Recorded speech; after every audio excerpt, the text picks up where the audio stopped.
Friends, we are continuing on a journey, as some of you are very well aware, through the Gospel of Mark. And here we are in chapter 6.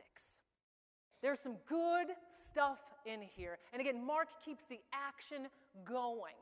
There's the whole piece about him going home and being rejected, so he can't really do any healing, well, except for a little side healing over here. Because of that lack of belief, we could have spent some time, right? With our star gift, our star word being faith. We could have dove in to that text and explored the role of faith in healing in our lives. But we're not going to do that. We could venture. We could continue on to Jesus sending out the disciples, no longer disciples alone, but apostles, those who have been sent out. Perhaps you could think about them being thrown out like the football in the Super Bowl that's coming up this evening. That's what it means to cast out. Jesus is sending them out. But it's like, I guess, two-armed throw, which would be a little awkward in football, American football in particular. So maybe throw away that image. But there's that piece, the apostles. They're being sent, and they're sent 2 by 2. We've heard about 2 by 2s before. Maybe there's some connection with Moses. Maybe there's, Noah, excuse me. Maybe there's some connection with Noah here and the 2 by 2s. But you got a partner, right? You have somebody who has your back because you don't have much else to go with. Maybe you have a staff. Maybe you can wear some sandals, but nothing else, pretty much. Jesus sends them out to go and cast out demons and to proclaim the word. We could go there. And I could talk about you all going out there, us being sent out as well. That would be meaningful and enriching. We could go to the next text, the next story, the pericope about John the Baptizer. Because Herod, the one in political power, right, has been hearing about Jesus, has been hearing what his apostles now are doing out in the villages, getting his attention. And it reminds our writer is reminding us of another one who was threatening to Herod, John the Baptizer, because of all the people whom he was touching with his ministry. And we get a message here. We get a clear message about the danger Jesus is venturing into by continuing his ministry as we learn about John being beheaded.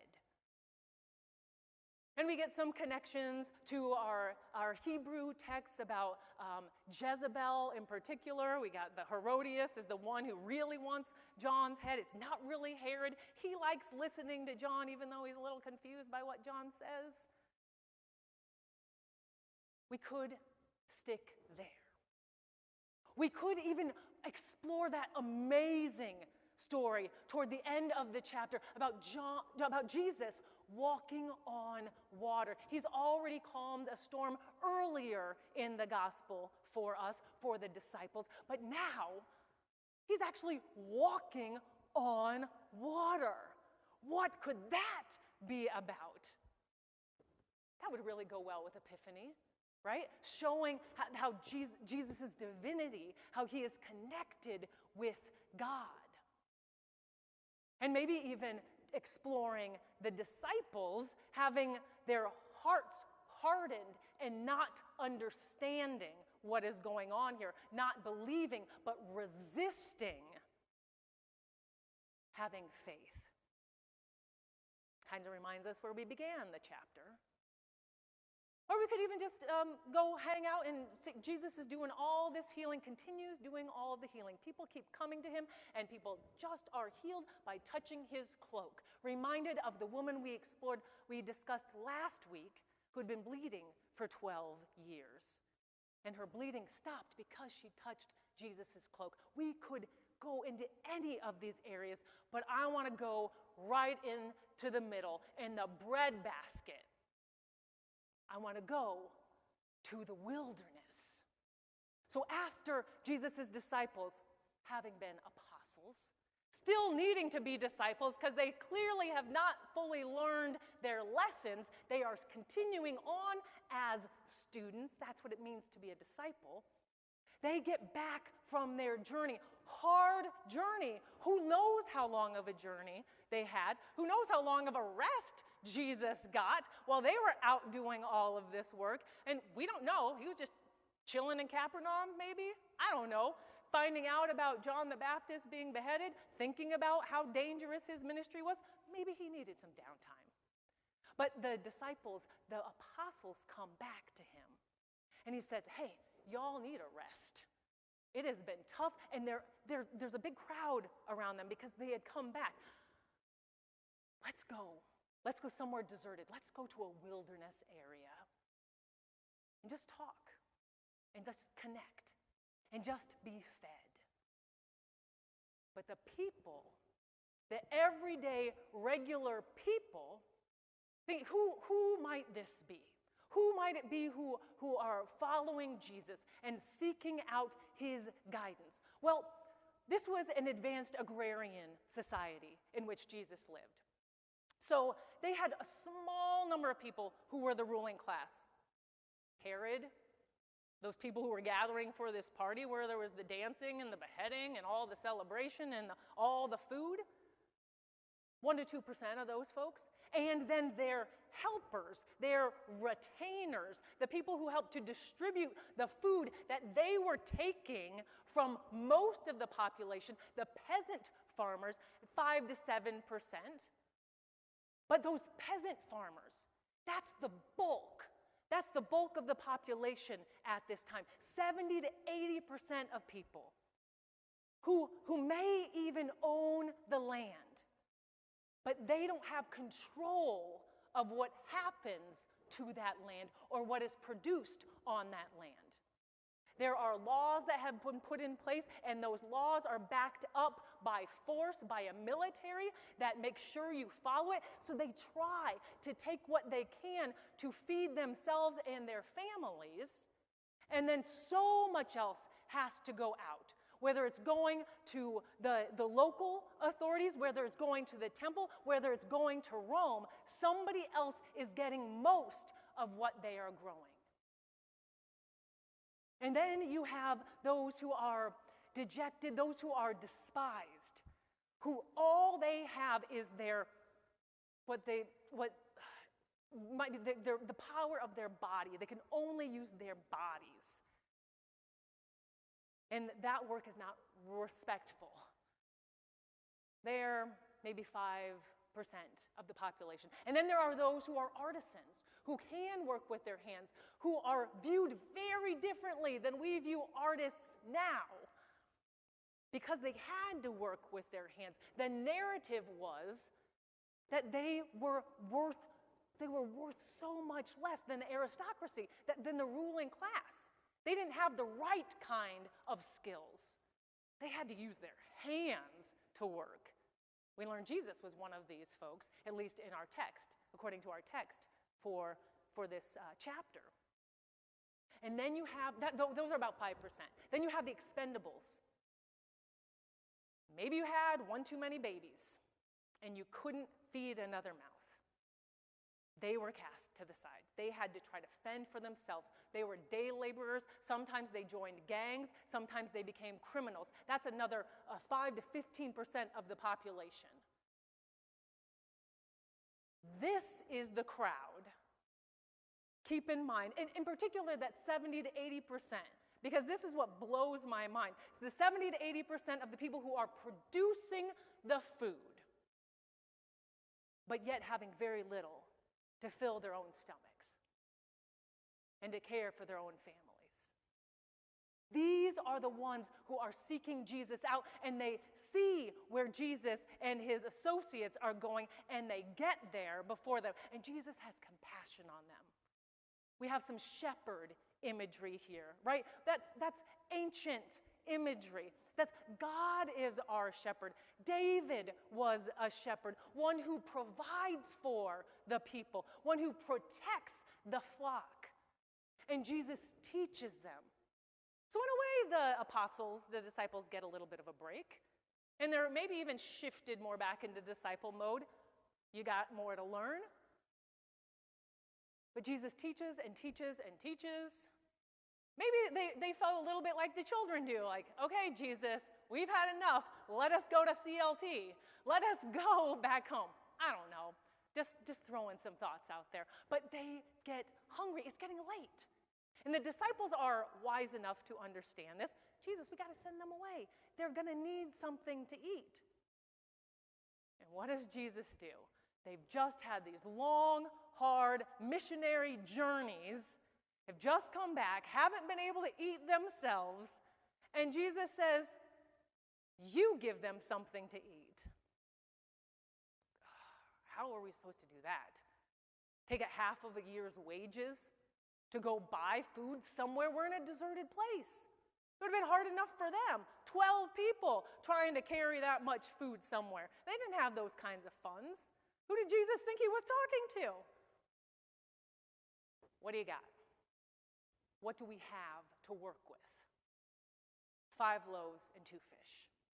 All right, let's do it. Give those to me, and they are passed out. The people are sectioned off, and they distribute the food after Jesus gives thanks for them, after they are blessed, after they are broken, then they are given. Might remind you all of a meal we shared together here last Sunday around the communion table. We use the same language, right? And when it passes through Jesus' hands, when God has blessed it, what is there but enough? Enough for everyone to have their fill and more. There's even more left over. Mark is doing something here. Well, Mark is doing a lot of things here. One thing that Mark is doing is connecting Jesus back to prophets, to very powerful people in their tradition, in their religious tradition. If you want to look it up, check out Exodus 16. See what happens with Moses when he's in the wilderness with the people. And they're grumbling. And you all have Bibles in your pew, so if you really want to check it out, you can. Exodus 16. The people are grumbling. They are hungry. They had been under the yoke of oppression in Egypt, so the story goes, and they are crying to be back there because they said at least our bellies were full.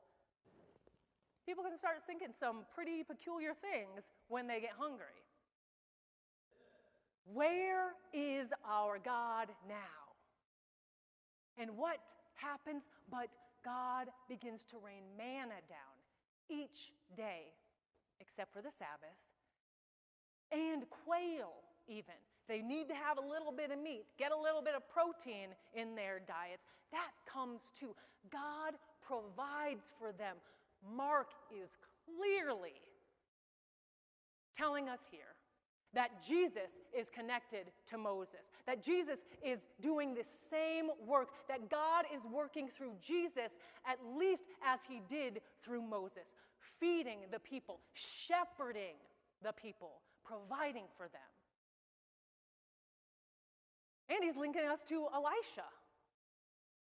Elijah has a bigger name, I think. Some of y'all know Elijah a little bit better. You've heard him. You probably haven't run into many Elishas in your life, but you've maybe met an Elijah or two, right? Elisha is the successor of Elijah.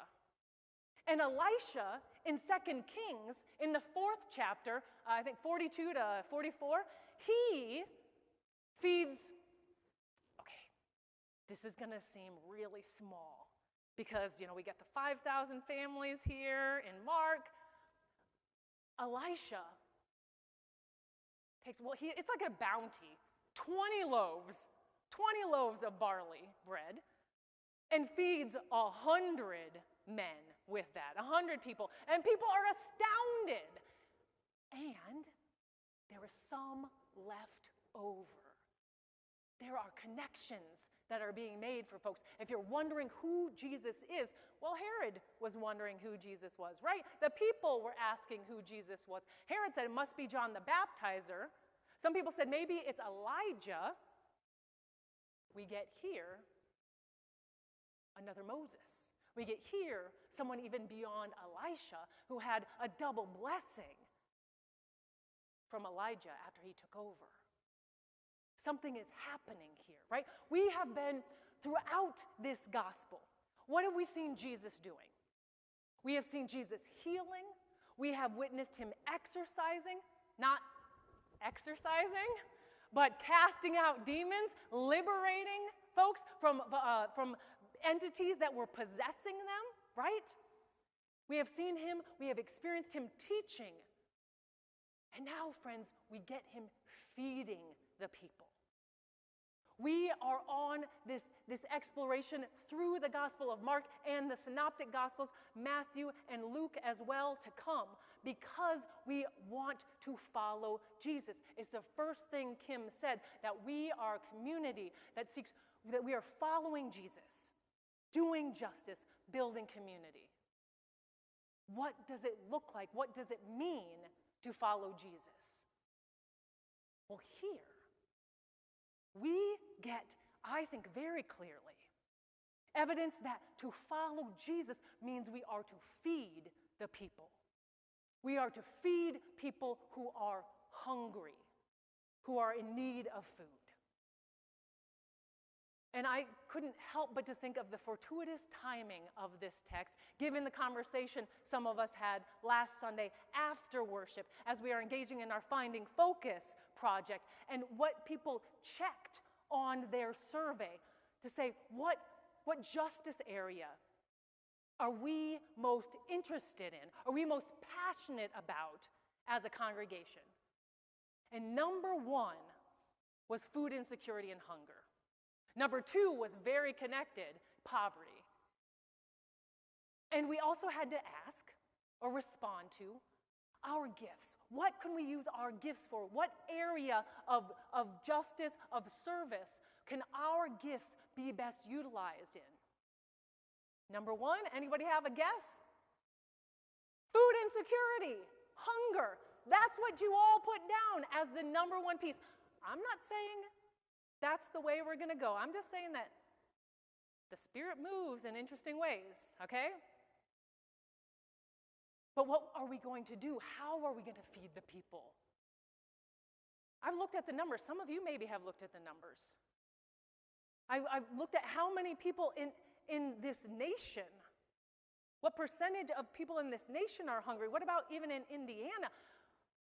According to 2023 numbers, this is from a 2025 report, those were the best numbers they had to use from Feeding America, 14.3% of people in the U.S. are food insecure. That means they don't have access to enough food, regularly access to enough food.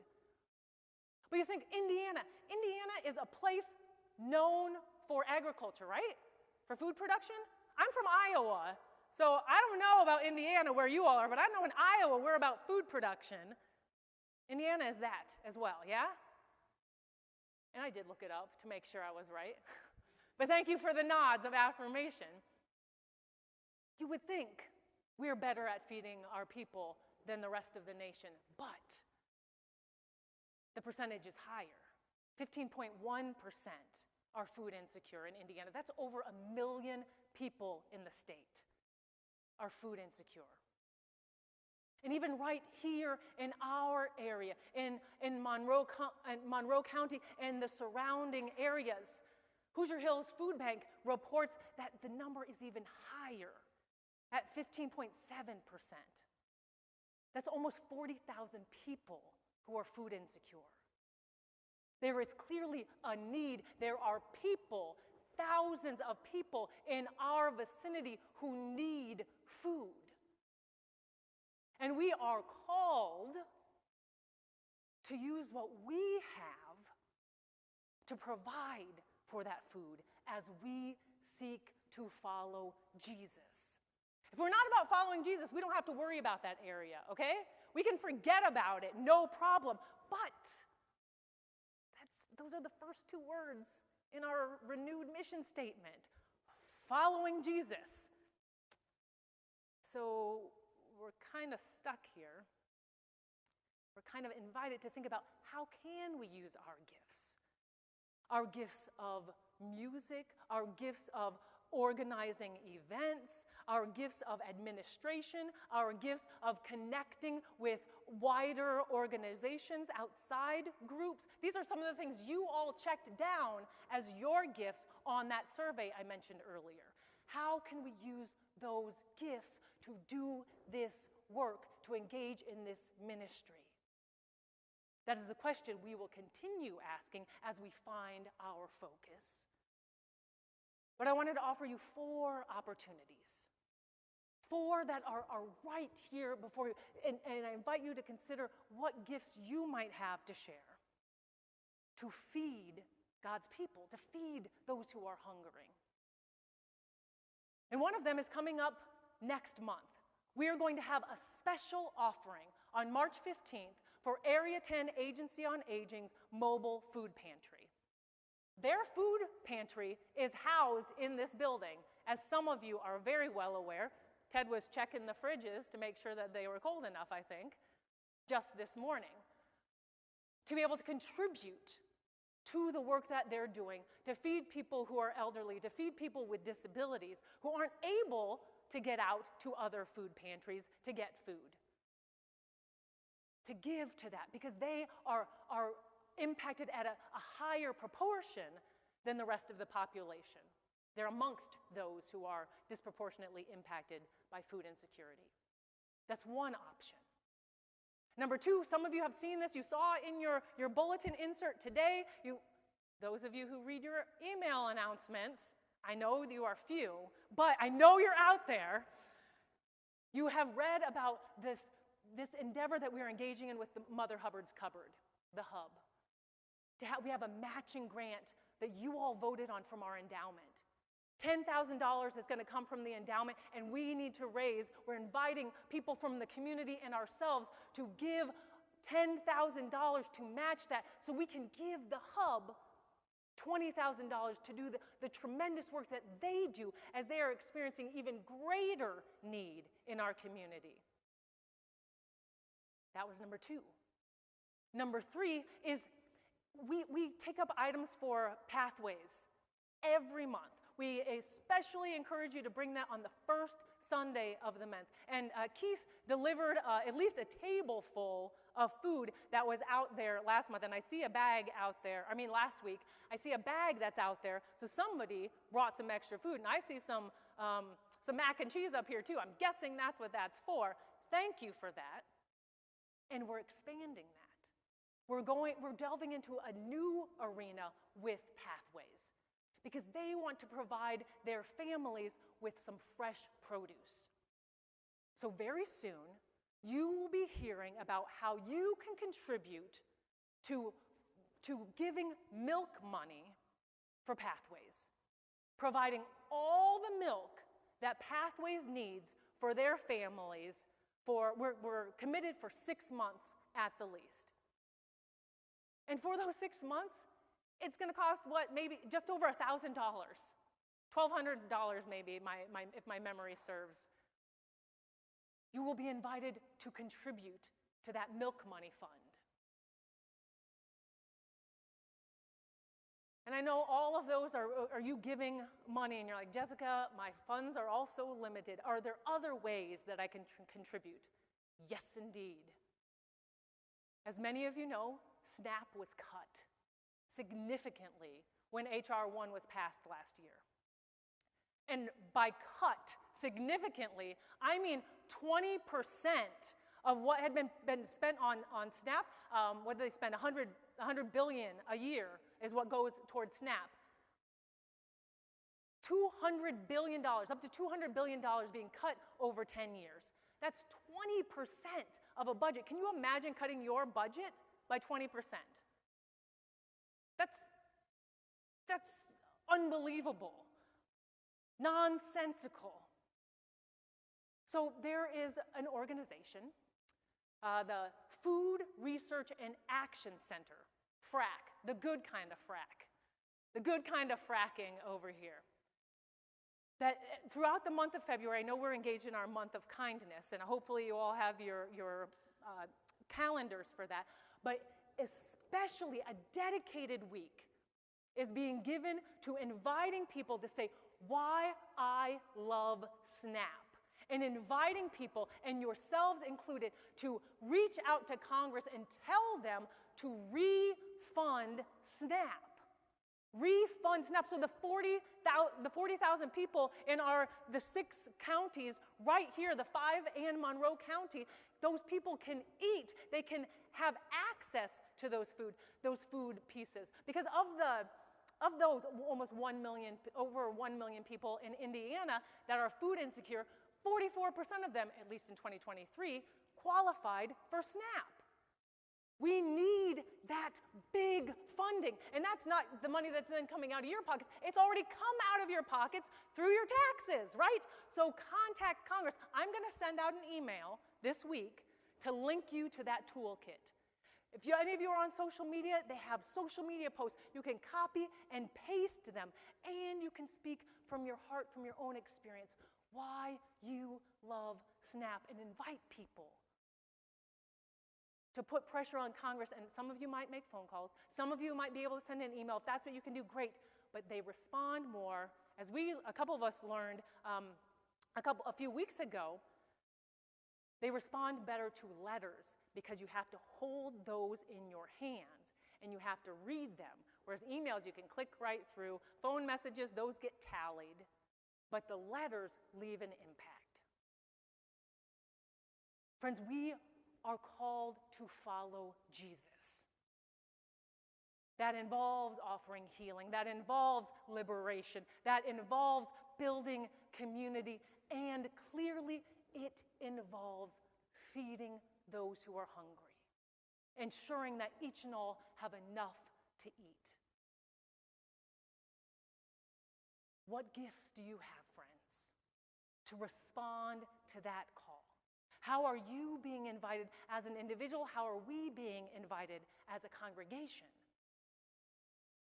to meet that need, to share our gifts, to love all creation, to love the ones whom God loves? Friends, I'm going to give you a moment now to reflect, because I've been talking for a long time, I know. I hope you will be able to think a little bit, to open yourselves to the presence of God that is right here in this place with us. How is the Spirit inviting you, urging you, shoving you to get involved and to follow in the way of Jesus? Friends, let us be together now for a moment of quiet, a moment of meditation, a moment of prayer. Let us be together now for a moment of pause.